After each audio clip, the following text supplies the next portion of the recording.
The clouds are a little gray with some sun. Sun's coming back out. Is peeking through in Columbus, Ohio, but it's chilly. But life goes on. Ohio State loses at Oregon. They are now 5-1. We're back in the great state of Ohio. We're back with Bobby Carpenter, Brad Robinson, Nicole Cox. I am Austin Ward, and it's time. I thought we were going with Brad. We settled on Brad. I thought it was Bradley. Well, he said that he wants either. So Okay. Today's a fun, casual conversation, so we're dropping the Bradley. Okay. We're just going Brad. It's casual. It's And casual. We were all out in Oregon. You were watching at home, Bob. Was the vantage point any better from the couch? It was interesting. I'll tell you this. Up until there was no time left in the clock, I did not feel like we were going to lose that game.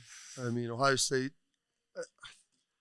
It's very interesting that how narratives change if things would have broken a little bit differently here or there.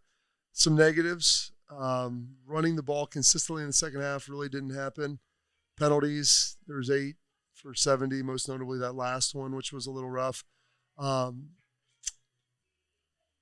Defensively, giving up over 500 and change. Yeah. Not great. I think 8 explosives, 6 through the air. Not great. 2 turnovers. I'll say the onside-ish kick, whatever, whether that was intentional or not. I mean, I've seen that happen 3 times throughout the course of my. I think it was intentional, and Ryan Day said that they had actually practiced against it in the week, and Caleb Downs was put out there specifically for that, and they still weren't able to get that executed. I mean, it's. Yeah. So it's 2 turnovers. That they had short fields on. Defense did bow up and get some stops critically at the end, and you put together a drive that, if not for that last penalty, that holding call, or the PI, I mean, you're kicking a 30-some-odd yard field goal to win the game. Yeah. Mm-hmm. So, how narratives change. And by the way, and I'd have to go back and look at this, the 12-player participation penalty. So when I played, if you had 12 players participating in a play, that was a 15-yard penalty. At some point in the last 10 years, that's changed. And because I was looking through the rules, because I was actually on the field for one of those on the defense, so I know exactly how it works because I was the one who was supposed to. Because you were the one? I was the one who was supposed to be subbed off. We went from base to nickel, and no one said anything. The nickel was standing right behind me, and the coach the intended, what do you? Could one of you idiots look at each other and realize you shouldn't be out there together? But it's a 15. I was like, it's just 5. It's 15 yards. Yeah. And I guess if you're intentionally playing a 12th player, that to me is unsportsmanlike conduct, and they have the discretion to be able to do it. In the past, the rules stated if you were to have a 12th player come on, the officials could use their discretion to award anything, including up to a score, if they believe that prevented a score from potentially happening. And so somewhere that changed. I'm going to have to go look because I've seen iterations of it prior. But despite all of those things. I once saw Tennessee play with 13. Yeah. Well, because if the penalty's not ultra punitive, the result of it not being caught and winning a game, the risk is well worth the reward. Well, for the late game scenario, I think. Yes, that's what I'm saying. A late game, win a game scenario that if they don't catch it and it's end of game or a 4th down and no one sees, okay, it's what it is. Yeah. Well, but you still, despite all of that, you had the ball and a chance to win the game and kick a field goal. Yep. At the very end. And against the number 3 team in the country. Yeah, and it's worth saying. Oregon deserves credit as well. But I don't know. To me, Brad, when I'm traveling back and thinking the last 48 hours about that game, to me, sitting on the train with Berm. Yeah, it still feels like one that Ohio State lost more than Oregon won. That's for me. I mean, everyone else can have their evaluation, and you were there. Felt like they let it get away. A couple of things I will give credit. Outside the stadium, with the tailgate area, I didn't feel a ton of energy. I'm this kind of Pac-12. It's not the same as when you go to Happy Valley, when you go to more like Ann a Arbor and West stuff. game. Yeah, it didn't feel anything. But I will give them a lot of credit.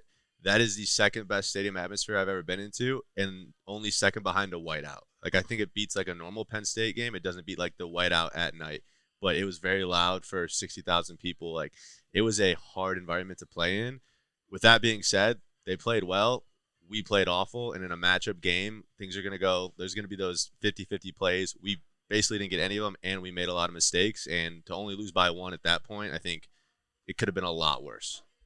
Nicole? Basically, Brad just said everything. I agree with absolutely everything. I do have to say impressed with some of the fans when we were out in the tailgate area. They were very kind. Now, We had a different experience. after the game was a completely different story. After people had been drinking and were on their high of winning, it was brutal walking back to the bus. But there's no drug quite like the high of winning, Nicole. well, But there's also a lot of other drugs out in Oregon. But the win is that's the elixir that really brings it home. That was tough. And exactly what Brad said about the environment inside. Mm-hmm. Everyone I was talking to said that Penn State, it was up there with Penn State. Like it was so loud. The student section, kudos to them. I mean, they showed up, they were loud. So it definitely was a very hard environment to play in, and we had a ton of Buckeye fans there. So I give the Buckeyes a lot of credit for traveling so far. I'm glad you brought that up because what percentage? 15 to 20? I think there were probably 10,000 Ohio State fans there. So that's 20%. I agree. And for it still to be that loud, like were our fans cheering on third down too? Yeah, they You were. could hear- The one in the yes. second half, there was, Ohio State didn't get the stop, which was a theme throughout the night. But you could hear the Ohio State corner, and they were scattered throughout the entire stadium. They were loud on third downs for Oregon as well. It's crazy. Maybe it must be just the design of that stadium. Because I had talked to some people, the Penn State wideouts, someone said it was better. Someone said second, right behind there, but on par with that. Some people I talked to, the SEC experience on par with like high-level Auburn, high-level Tennessee. Not the Tennessee when you were there. Yeah. Like Tennessee playing Alabama and beating them. Well, I was like there in that. 2004 when they beat Florida in a top 10 matchup. And And that was that's the loudest thing I think I've ever heard in my life. Yeah, so on par with people said it was like right there, notch below that. So for 55 or 60,000, whatever it is, we had 8 penalties. They'd been averaging less than 4, like 3 and change a game, which was top 10 in the country. Obviously not that on Saturday. Yeah, and I mean, you're probably going to have some of those too when you're shuffling on the offensive line. Josh Simmons goes out. Looks like that's probably a season ender. You mentioned, Bob, the inability to maybe run the football in the second half. Tiger Shabola is also dealing with an injury. Will Kazmarek has got his arm in a sling. Like, to me, it's not a surprise that Ohio State wasn't able to do that. The Kazmarek thing, you guys being at the game, you probably saw more of that. So much of it was whether or not he caught that ball, which I don't really believe that he did. It didn't look like they'd be able to overturn the call on the field. Here's the thing. People want to talk about lack of game awareness and coaching. Like, you saved a potential turnover there from getting them to review it by getting to the line and getting it. But I didn't even think about that. I was like, man, G's catching a lot of balls. The Will wasn't even in there. Yeah. And the fact that, his arm's in a sling and probably maybe shoulder or something injured on that play, and that Simmons was gone. The other good thing about, when Simmons went out, not good for him, obviously, but you didn't notice on television Zen Mahalski out there at all, which for an offensive lineman is a good thing. I thought he handled himself very well. Yeah. Absolutely. And I think that's, when we look at what happened on Saturday night and we got questions about offensive play calling or should they run the ball in the second half. I mean, they had 19 rushing yards on 12 carries. I think that's a try. You're trying to run the ball. Sticking with that any more than they did, I think probably would have been a little bit of waste of their time with what they were dealing with. And they were dialing up. From was 350 yards. They were able to throw the football. They were able to move the ball on the last drive. They scored 31 points on the road against the number 3 team in the country. Like, that's a game that Ohio State should feel like it's going to win 9.9 times out of 10. I said the first team to 31 wins it. I thought that would be the number.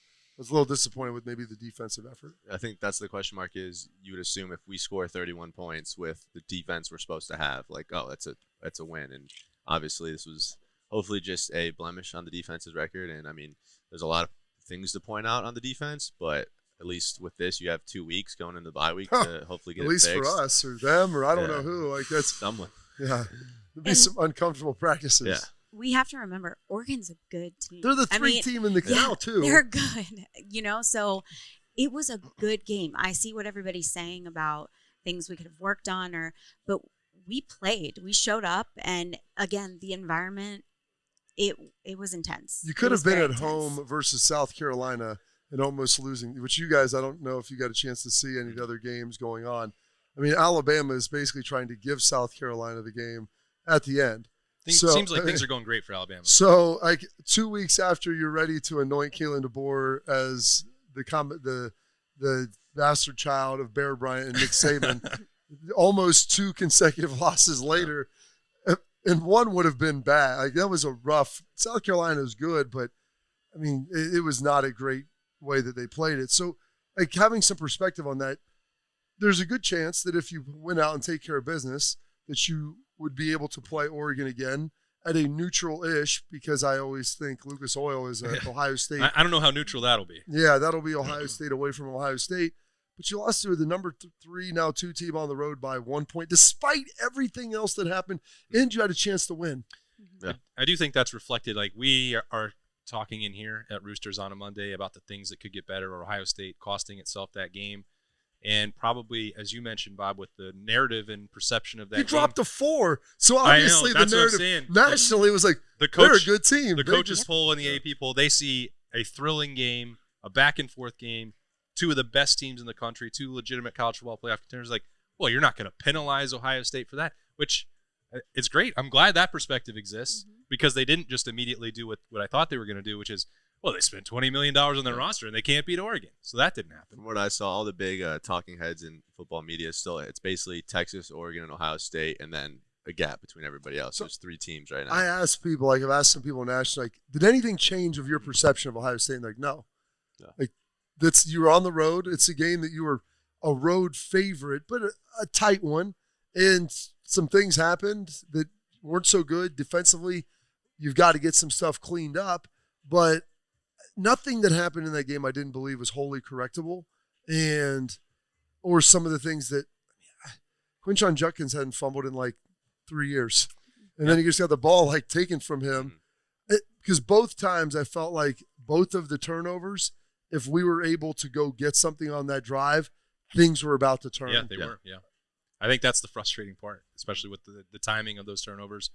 But as you said, I mean, Nicole, it's going to be an interesting 2 weeks in Columbus, because the season is not over. They can get a work back into. No, a my rematch. tickets got rejected. I went to get them. They're all done. No, I'm sorry. They're going to play games, and they're going to go to Penn State with a chance to get right back in the Big Ten race. No, it's going to happen, Bob. I'm telling you. No funerals in football, Austin. And I think the thing too is, if we were going to lose a game, I think this was the time to do it, because we've watched how our team is. It's okay. That's what happened it's this okay. season We're right there. Roosters. That's what happened this season. Pets' heads are falling off. Pets' heads are falling off. They're gonna learn. They're gonna learn from this, and I guarantee, did not like the feeling they had of losing the game, even though I mean, they played hard. We're a great team, and I think that this might work to our advantage. That they're not gonna want to feel that way again.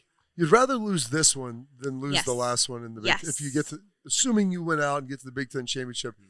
The question we asked at the beginning of the season: would you rather win the first and lose the second, or win the second and lose the first?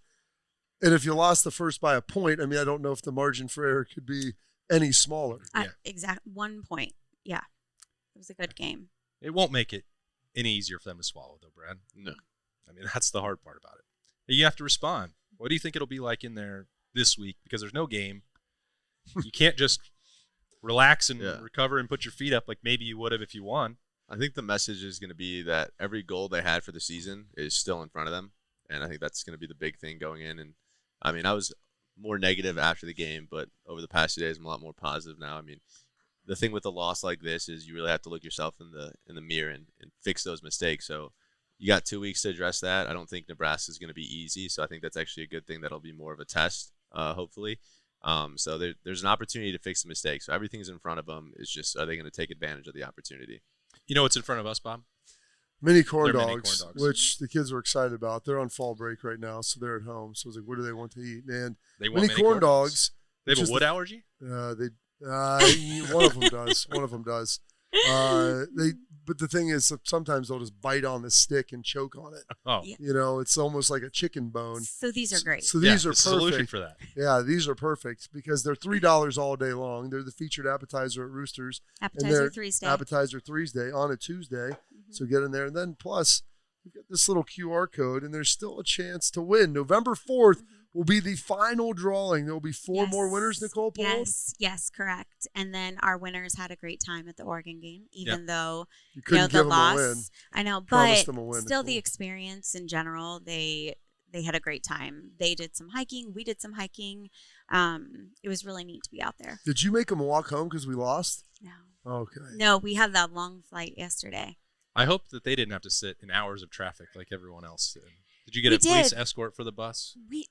I wish that was the case, but we sat in the traffic because I thought they got the Herb Street. They doubled around the Herb Street deal to get you guys out. It would be great if that had happened, but we sat there, but we definitely let them know to expect it, and so it was fine. It was a quiet bus ride home, but it was okay. I'm hoping to never have to cover a game there again myself personally, but that's neither here nor there. We're going to take a break in here at Roosters. Berm is going to be back in. We're going to talk a lot more about what happened for Ohio State and Oregon and how the Buckeyes can bounce back, what they need to do during improvement week number 2. We are hanging out at Roosters. It's a fun, casual joint.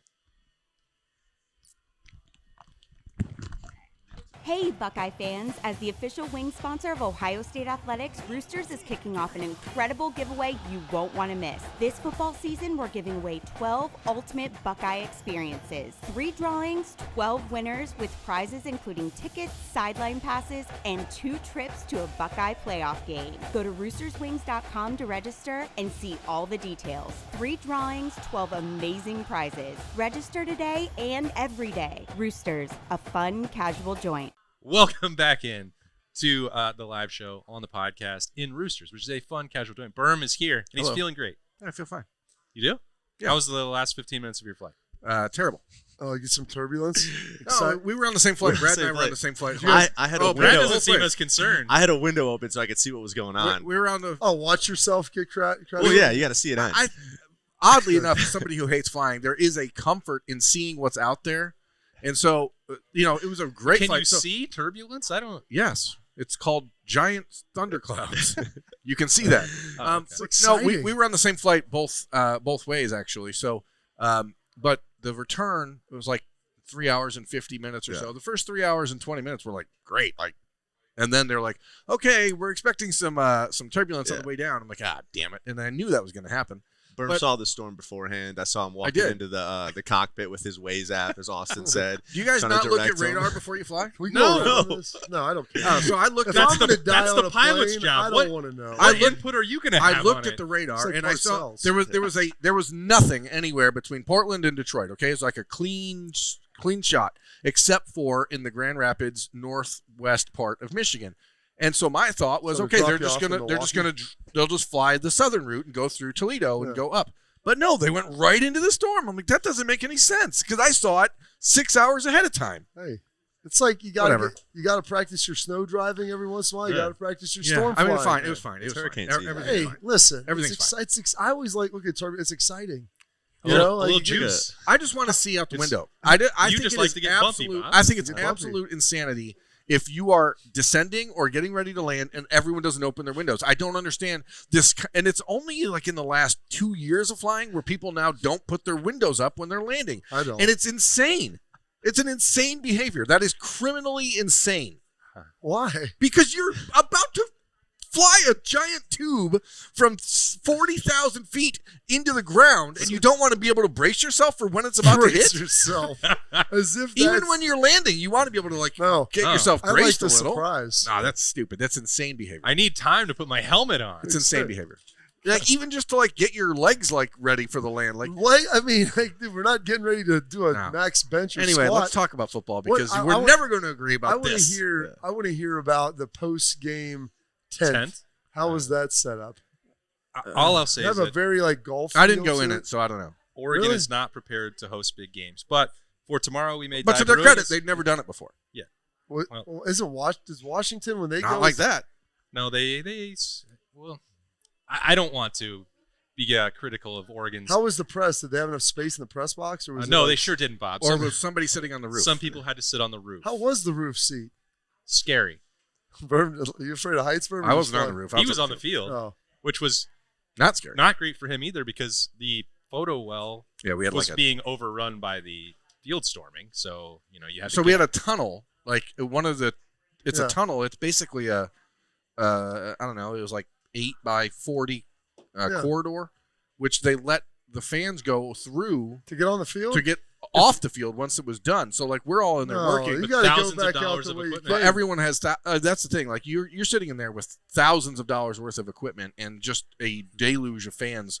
Now, to their credit, they blocked it off after about 7-8 minutes of people going up there. But so I just grabbed. I mean, normally I stay in the bunker and work, but I grabbed all my and was like, all right, I'm just taking it all. But we had a great time on Friday night. For tomorrow, we made time. Yeah, Gabby was awesome. I met a fantastic bartender in the Portland airport who's a loyal watcher of the podcast on Sunday morning. So there were some bright spots of this trip. The football game also was pretty entertaining. I don't have like a bunch of negative thoughts about the football game. I realize that people expect like doom and gloom. I thought you were going to pull out your fire right. Number one, every big game between top 5 teams now is 500 yards, 40. I mean, that's just football now. Like I'm not going to sit here now. Just if you thought Ohio State couldn't lose this game, that's silly. Okay, like silly. Like they could. They had to play. They had to make mistakes to do it. Yeah, and they did.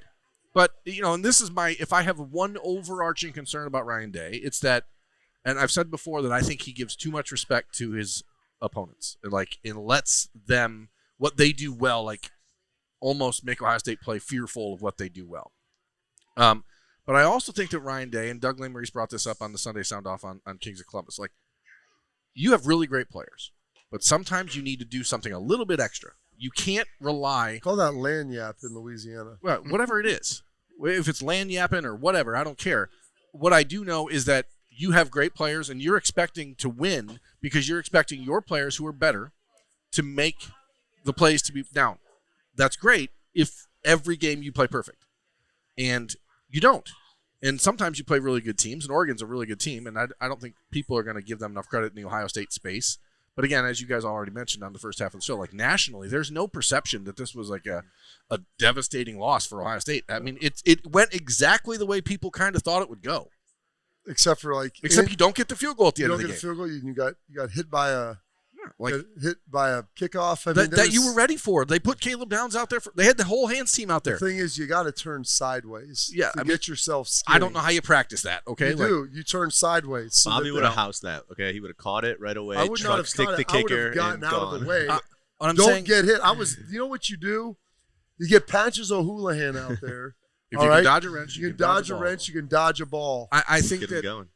sometimes you have to give credit to your opponent, and they executed that perfectly. And Oregon did not make mistakes that killed them in this game.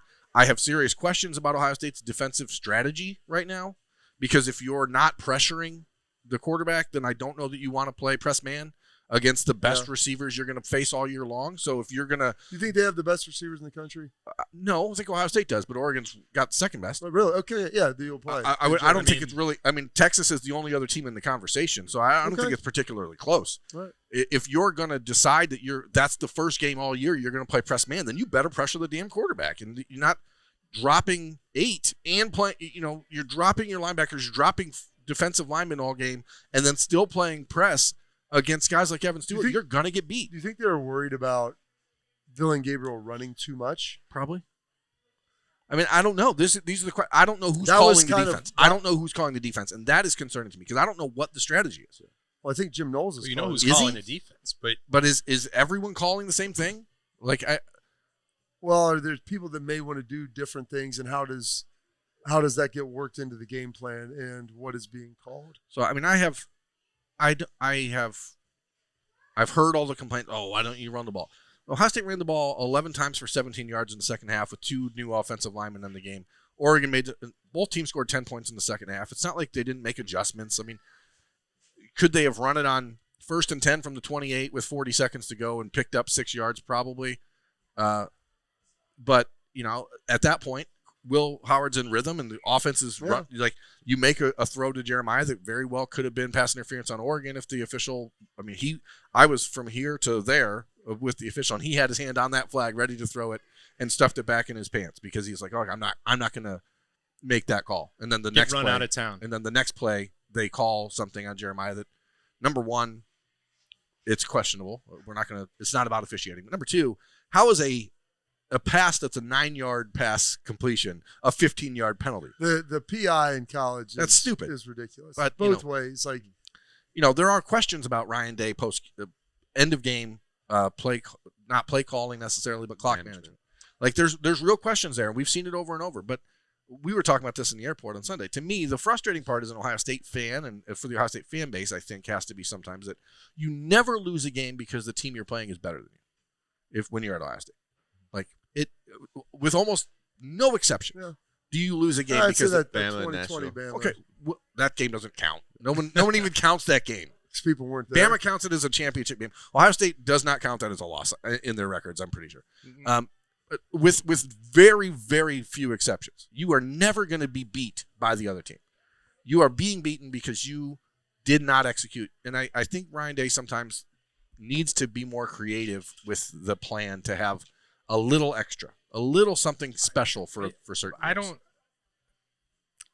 To me, that doesn't make sense coming out of this one, though, Berm. Like, they lose Will Kazmarek, they lose Josh Simmons, they lose Tegra Shabola. They scored 31 points. They had a run game package installed for Emeka Ibuka. They threw for as many yards as they wanted to. I don't.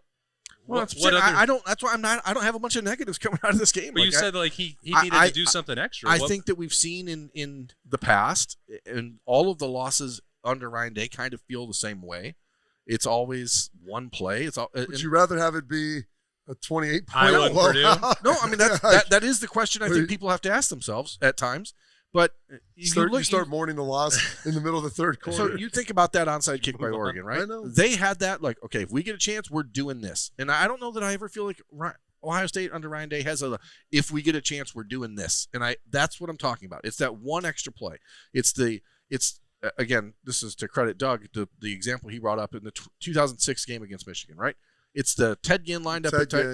You always have one little thing that you can pull off. In all fairness, I was on a lot of those Tressel teams, and we held a lot back and lost some games that I feel like maybe those plays could have been used in. I don't think that justification or that a lack of extra applies to this game, because they certainly did new things on offense. And Ryan Day, right from the start of this game, was willing to go for it in fourth down situations that were pretty aggressive. I mean, they ran a sneak on fourth down in their own territory and got 4 yards. Again, I want to be very clear. I don't have a bunch of negatives about this game. I know people expect it to be negative. I'm not negative about it.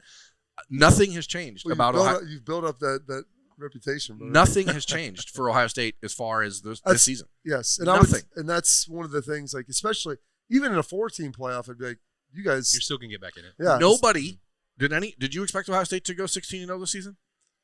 It was possible. It's possible. Did you expect it? I don't think so. No one did. Yeah. No one did. Everyone's like, well, it doesn't matter. You still were going to get mad at the loss. Yes. But you could have said you were going to. If I can, told you the whole thing, Berm, here's the story. But you can feel that way Saturday, but don't feel that way Monday. Because I guess that is true. But like, hey, they go 15-1. They lose to Oregon the first time. They still win the Big Ten championship, go on and win a national title. People would say, okay, but when you still lose to Oregon, you're still going to be upset about it. That's fine. Like I mean, it's not like I'm leaving the stadium on Saturday. I was like, oh, this is great. I mean, I know. It's annoying because you lost because you choked. Because there was I don't know about the term choke. The issue when you have the ball at the 28-yard line with 40 seconds to go, and all you have to do is get 5 yards to kick a 40-yard field goal. You don't even really need. Yeah, you can kick a field goal there at that point. You could have kicked a field goal from 55 yards and tried it. You got a bad break on the PI. Would people feel better if Jaden Fielding missed a 55-yard field goal instead of Will Howard?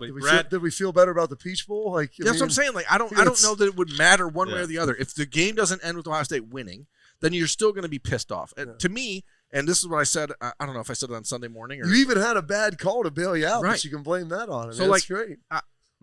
Last year, and I told you this. Dan Lanning threw an extra guy on the field, and I mean, which essentially should be unsportsmanlike conduct. I agree. And you can't prove intent. Though. Well, you can. You think because pretty much the guy was participating in the play. You threw him out there. 12 men participating. Well, that rule changed like 11 years ago. Okay, is that when it was? Like 2013. Because when I played, you got a 15-yarder. I don't know why they changed that, because now you have to adjudicate intent. But if you have 12 players playing, I don't care if it's intentional or unintentional. Yeah. Well, it's a more advantage than a guy running off the field. You can definitely tell if someone is running off the field 100%, or actually playing. Because you know what we do now? We judge targeting and we judge all these other things for intent and everything else that's going on. So if you're going to sit here and tell me that rules are subjective and that then I don't know what I believe in anymore. No, here's what I said on Sunday. And what's a catch? What's a fumble? I actually thought that a year ago, coming back to win the game at Notre Dame was used as a way to gloss over some problems that were existing all season long. Yeah. So in some ways, and again, this is just positive berm, okay? It's October 13th, 14th. I don't know what day it is. Days are subjective also. So we live in Fact the age check. of, we live 14th. in the age of relativism now. What I'm saying- nothing is true. or What I'm false. saying is I believe that game a year ago when you shouldn't have beaten Notre Dame because they shouldn't have won that game. Okay, Cal McCord threw 2 interceptions that were dropped by Notre Dame. He also threw a dime to Mecca. Yeah, and then they came out that's with, great. If you ironically, when they No, came out the with 10-man. the 10-man versus the 12-man. so like, I think that game got used as an excuse to cover up a lot of other issues that existed all year long. Namely, that the offense was throw it to Marvin and that's it. Because we won, and then you don't have any other game to worry about now. But I also can understand from an Ohio State fan perspective, in what feels like a 3-game season. losing one of those is You're now 0-1 in that 3-game season. So now, people are going to look at it, and there's a lot more pressure. You talked about it, like now the Penn State game has so much weight on it. I don't personally, and you can tell me if I'm crazy, like I don't view Penn State and Oregon as apples to apples at all. That Penn State offense does not have anywhere near the ability that the Oregon offense does. Penn State's best receiver is their center. Okay, like I don't know. Julian Fleming had a couple of nice balls in that game at the end. I'm not. I don't look at Penn State and say, well, that's a team that's gonna. Yeah, they're gonna do a lot of eye candy under the new offensive coordinator. They do a lot of stuff, but like I don't see these as It's almost trick or treat. I don't see these as comparable, and so I don't leave the Oregon game thinking, oh, now I'm more worried about Penn State. Like the Penn State game is the Penn State game. It's The going to good be news tough. is if you beat Penn State, you will get a Popeye-style spinach bump because of them beating USC and coming back, and the fact that they're a big brand and like there's a lot. They're going to be a top 5 game, but again, fans won't count that one if Ohio State wins it. Doesn't matter. Doesn't matter. No, he's not. Someone told me today on social media that Ryan Day can't win the big out-of-conference games. I'm like, well, that may be true, but that wasn't true in this case because Oregon is in conference now. But that's semantics. He has lost a big non-conference game to Oregon. Now he's also lost a Big Ten. He has 8 losses in his career, and all of them are teams ranked inside the top 12. When you play great teams, when you are a great team, you are going to lose. Yeah. There are 100% of games that I've ever seen finish with a team losing. There used to be ties in college football. I don't believe it anymore. So you can't say it's true for your whole life. No, when you watched that 93 game, 13. The greatest in Ohio State. Ohio State history. Again, I don't mean to ramble, but like there's a lot of things to say, and I understand there's a lot of confusion and like, but I don't know how you leave that game and feel like anything else. Now, there's questions. Obviously, losing Josh Simmons, that is like if you went 1 through 85. That's the worst. That's the worst thing that happened. If you went 1 through 85 and you said who's the one guy you can't afford to lose, that's probably Josh Simmons. I would say that was the worst guy to lose. However, I think Oregon probably has the best defensive line that Ohio State's going to play, and when you put that Zin in your pouch, you felt pretty good because I'm going to say this, watching it on TV, I did not notice Zen Michalski out there getting abused. And I thought he did a pretty good job holding up. And for a guy that's thrust into that environment, I mean, that's literally the most daunting way. Now you got 2 weeks. You got 2 weeks to figure it out. I mean, upon rewatch, I will tell you, like he certainly felt like he was getting beat a little bit more, and you'll notice in the second half, Will having to do a little bit more creativity. But it wasn't like the word. No, it wasn't Isaiah Prince against Michigan in 2016. Okay, or Penn State in 2016. Like that was the worst offense. You ever watch Brooks Burris play in 1997? Like that, I've seen bad offensive tackle play at Ohio State. That was not it. It was not ideal, but it's also immediately contrasting it to Josh Simmons, who's been the best offensive lineman on this Justin team. were here. Justin saw some of that too, but from actually in the pocket. So there's definitely going to be like residual losses from this game, but that's what you have to deal with. Now you have 2 weeks for guys like Jelani Thurman to decide if he wants to be a real football player at Ohio State, right?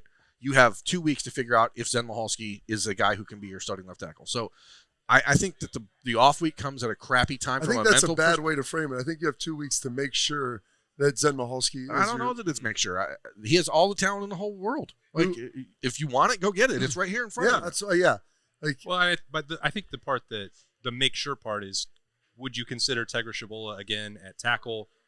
Well, you have to. Could you move around those pieces? Like, you don't have to be.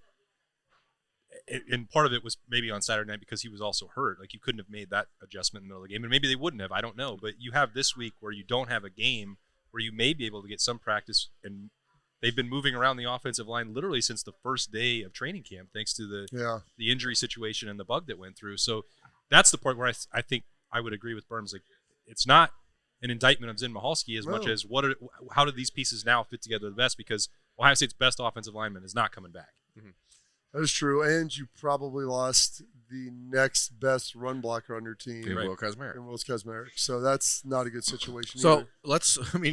again, people complaining about the play calling in the second half. You lose your best run blocking, you lose your best offensive lineman. Tegra's hurt. Austin Sareveld, Zun Michalski, both playing in a situation. That was definitely Austin's worst performance of the season. I don't know if people really get how difficult that environment was. And it was how did it seem on TV? It seemed loud, but talking to some guys about it, like it was as loud as a Penn State line. Yeah, that's from a player's perspective. Like, that's going to be, because once you get to a certain point of it being loud, it's just loud. It's just so that's going to be up there with the hardest. Consistent. There is. It was loud the whole game, and for 60,000 people, I don't like to badmouth Ohio State fans or the Ohio Stadium football experience. No one who's ever watched the show can accuse me of that. Sure. The difference is they yelled the whole time. Yeah. They also did a better job engaging them during television breaks, and they didn't have they didn't have knocker ball and sponsored races on the field. Like, they made that you were engaged. The audio, whatever was on the screen. And I know for 100% fact that people that were there from Ohio State operations noticed that and compared that to their own environment, which I think is a fair criticism in comparison. Yeah. I would also say this, and people are like, oh, it's the best and, great. It's better than Ohio State. It's like, well, show me Oregon when they're playing like a right. That's always I say that to him all the time about Penn State. It's always the argument. Ohio State, when they're playing at home, is not playing Ohio State. So I know that it's different when Michigan's in town or Penn, but I don't know that you can really grasp how much louder it was. I believe for a 60,000 seat stadium. Like, it was. Maybe that's challenge accepted. Very, very loud. And so when Nebraska comes to town thinking that we found a recipe to beat Ohio State, we're like, these teams are going to watch that game. And the recipe, like you said, a lot of it. Denzel Burke picked a really bad game to have his worst game as a Buckeye. They weren't getting a lot of pressure. No one's covering Evans Stewart for 7 seconds. Yeah, and that's part of it. And I'm like, that's the team element of this.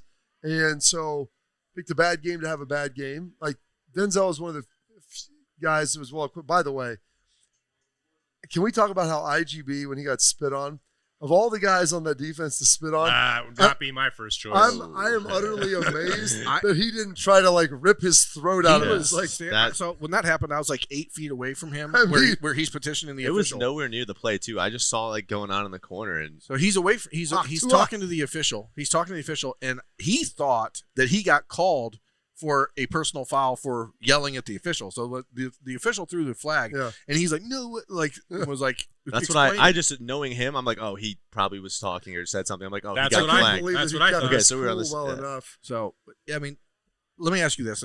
That's the most. Have I ever been spit on? That's the highest degree of shankability on Ohio State. I know that there's a lot of. This is a lot of feelings talk and all that stuff when you're talking about getting football. in your feelings. Let's talk ball here.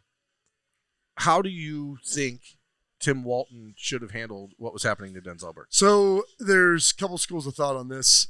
Some of it, like you said, playing in scheme-wise, if you're playing press and you're not getting pressure, like if you're going to try to, for lack of a better word, like umbrella Dylan Gabriel, like play zone, force him to hit you in spots, and then maybe pick some spot shots where you man up and go get him. If you're going to man up and go get him, you got to go get him with that. You can't then be spying guys all over the place and have dudes kind of hanging in purgatory. With Denzel, do you give it? There's a couple options. You take him a series off and say we're going to let Jermaine go out there, and you have a really good option in Jermaine Matthews. Do you let him play through it? Do you try to get him some safety help like those? And here's the thing: it's all hindsight because I don't know if you put Jermaine Matthews in here and he gets beat. Well, they clearly went to safety help in the second half because but then Ohio State had 4 possessions in the second half, and so Oregon then was like, okay, fine. If you're not going to give us that, we'll run the ball, and you keep replacing your best run defensive ends with Mitchell Melton, who I love Mitchell Melton, but he's not a run stopper. Yeah, you keep putting Jason Moore in there, I think a big thing is, and we talked about it yesterday, is back in the day, like my early years, we used to have 3 top-tier corners that would just constantly rotate. And I think if you're going to go try to press man and you have someone that in Jermaine that you can rotate in, just rotate him in, whether Denzel's playing great or not. Just to get a breather, especially if you're trying to keep up with elite receivers. I'm a big advocate. Kerry Combs, he's like, they rotate wideouts. Why wouldn't we rotate corners? Yeah. Especially if we have guys that are good enough. And you rotate all 3 of them over 2 spots, and they're fresher. Constantly fresh. They're better. Like it allows them to be settled. They can watch the game from the sideline perspective a little bit, and it just kind of helps. And your A dudes are getting 65% of the reps, and your second guy or your third guy in is going to get 45. Yeah. And then it's all good because you can roll those over 3 spots. But I think that is it. I mean, I would have given Jermaine a little bit, and that's not a knock on Denzel. Sometimes you're having a rough day. But I also would have started heating him up a little bit too, like more so than they did. I watch it, and again, this is where I feel frustration with the defense because I don't know if they watched Oregon's games earlier this season or not. Because if you watch Dylan Gabriel, the only time he's been gettable is when you pressure him, and they didn't do it at all. And I don't understand what film were you watching? They didn't even really run any line stunts, like any line games where you're moving guys around. And the other part's not just Dylan Gabriel, sorry, Bob, but like Oregon's interior offensive line has been very poor throughout the entirety of the year. Like that would have been exactly what you're talking about. They've made some adjustments. They've changed some guys through there, but yes, like your point is correct, and especially on the interior. But like running some stunts and moving guys around, I know that you're afraid that he's going to run it, but at some point, like, I mean, you can be afraid all day, but he's starting to. He was cooking in the pocket, like They challenged him because he has been fairly inconsistent getting the ball down the field in the first 4 games of the season for Oregon. And again, to Dylan Gabriel's credit, he was great. He put the ball exactly where it needed to be. But when you're talking about a corner, and I'll go back to that point with Denzel Burke, like the idea of being a corner, you have to have a short memory, right? Yeah. But like that memory was being reset every 6 seconds because they were like, okay, we're going at you again. We're going to go at you again. And at some point, I give him credit for just continuing to go. Like at some point, don't you just pull him off the field and say, take a deep breath. Because at least maybe then he'll feel better if Jermaine gets cooked out there too. Yeah. You know, I don't know if that would have fixed it. I mean, maybe it becomes less of a head game if like, okay, he's getting whipped too. Like I just felt like, I mean, Tim Walton has done a great job with the corners, but at some point you just put in the next guy and say, okay, take a deep breath. Let's get you off the field here for a second. And Tim being a former player, like a lot of times guys err on the caution, like we're going to let him play through it, especially for a senior. It'd be one thing if Zell, like this was his sophomore year, but for a guy who's played for a while, I think letting him play through it's better. But, I mean, given the situation, if you're not going to change what you're doing, sometimes changing personnel, even if it's just for a series, to make that, hey, a pony here, don't throw a temper tantrum, we'll get you back on there, but you got to chill for a second. And they've also been talking so much about the value of looking at the iPad and being on the tablet on the sideline. Well, it's just a different perspective. Like, you can go out there and see, then it's not here. You're looking at it objectively from the side, and it will just allow you to kind of relax and maybe see it in a different light. I mean, I thought I saw on the field a couple times where Denzel was just kind of caught looking in the backfield because Oregon is so traditionally they get the ball out quick, short passes. Trying to cheat and steal. And I think he was trying, and a couple times he just got burnt. And then you have the other one, like the touchdown pass in the corner of the end zone where basically Stewart caught it behind Denzel's back. Like, that's a great throw, great catch. That's fine to me, but it's just the 3rd and 9 play. Ohio State takes the lead 21-15 with a minute 20 you to go. You got to stop and get off and get the ball there. It's 3rd and 9, man. Like, and Ohio State rushed 2 guys, and it was the linebackers. And they had all 4 defensive linemen drop. That is the dumbest thing I've ever seen Ohio State defense do. Because you're doing that and still having all 4 of the defensive backs playing man. You drop 4 defensive linemen who are all standing 5 yards deep, doing literally nothing. And you have Sonny and Cody going 2 against 5 to try to get pressure. And I think the hope is that you can get them flushed out of there and get them to move the pocket and have some guys. You know how you do that, though, is by not rushing 2 guys. I understand what you're saying. Believe me, I don't. After seeing that, either the execution of the plan was not great or the plan was not great in and of itself. It's the question Ryan Day always says, like, is it scheme, is it talent, or is it execution, right? And I don't think it's talent. I would say that it's not. I would say, however, though, when you're pass rushing, like there was not a lot of wins even when it was 4 down. So then you've got to start. Well, it's still 4 and 5. You're still not putting anybody in there. Oh yeah, but I mean, You can't ever get pressure with just 4. Then you have a problem. with the guys that we have here. I completely So start running trust some me. games. I'm not absolving that group. They need to be better. The D line does a good job running rush games. I understand if he runs the ball, but there's an element of that where you've got to start doing something. There's a lot of problems that if you really want to dive into it, you can be like, oh, that's a lot of problems. But I don't feel like the game itself was indicative of some grand issue with Ohio State. It's just like there's no systemic. All of that here. to say you lost because you didn't get 6 extra yards or 1 extra play. Brad, how far could Jaden Fielding have made a field goal from on Saturday? I mean, I've seen him hit from 65, mess around at practice. It's one of those. It's just how high of a percentage kick do you want? I mean, luckily knowing him as a guy, he's a gamer, so I would trust his mind in that. He really kind of has plays with that confidence and can kick a big ball. So I would much rather have the attempt than not have the attempt, obviously. But I think if you can get an attempt from 50 as opposed to 60, you're going to take it. Well, Howard's just throwing it away. I'm like, Yeah, they were on the 43 What if we yard split the line. difference? It was 55 because it was at 38 after the 5-yard penalty. So you go the Jeremiah Smith penalty ends up being a 25-yard penalty essentially because they get down to the 18 and then back up at the 43. But you get the 5 yards back, so it's a 55-yard kick. Yeah. Hindsight, with the 6 seconds left, I would have rather just kicked it. But that's after the fact. Who knows? Will gets down 2 seconds at the timeout. The problem I have so with much can happen. If you could run in breakers, you catch a slant, you slide out, you timeout. get 7, you got the timeout. Or even the other thing, that like there wasn't a check down option. Like if you could throw it to Trey, turns around, dives on the ground, because you scan, nothing's there, dump it, boom, to the ground, timeout, and you pick up 5 yards. I'm with you, bro. Like no attempt is not great, like with what happened. But I don't also want to sit there and like try to be like, pressure on a guy. Like if we can get you to 48 as opposed to 57, let's see if we can try to snag. Absolutely. And you have to Just wonder how with much the timeout. the Georgia, how much the kick Yeah. against Georgia was in Ryan Day's mind. Like, okay, that's might be a little red hot chili pepper scar tissue on that bad boy right there. there's so many moments.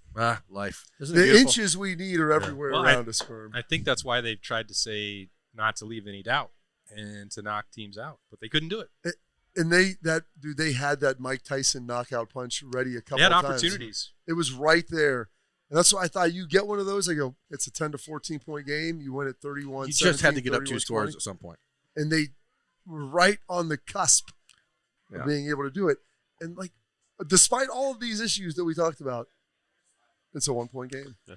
And On the again, road. nationally, Nationally, the You dropped less than Bama did. Bama did. The view from the national perspective is like, oh, great.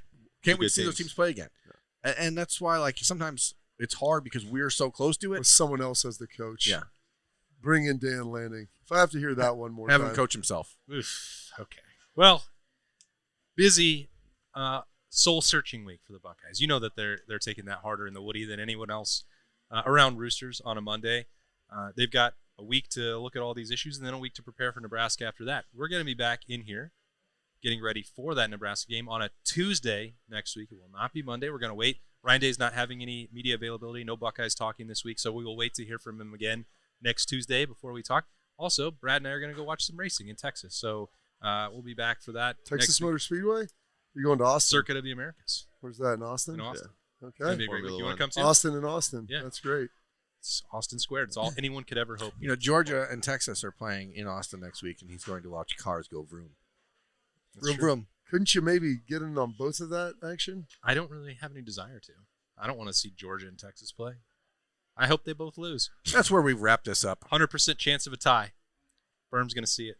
It's going to happen. Yeah, it's been a show. It's been fun. It's been casual. It's at a fun casual joint. Don't forget you can get your mini corn dogs for $3 on Appetizer Thursday on Tuesday. Thanks to Nicole Cox and everyone at Roosters. Thanks to Brad Robinson, Bobby Carpenter, Jeremy Birmingham. I am Austin Ward. I hope you have a great week, folks. We'll see you next time.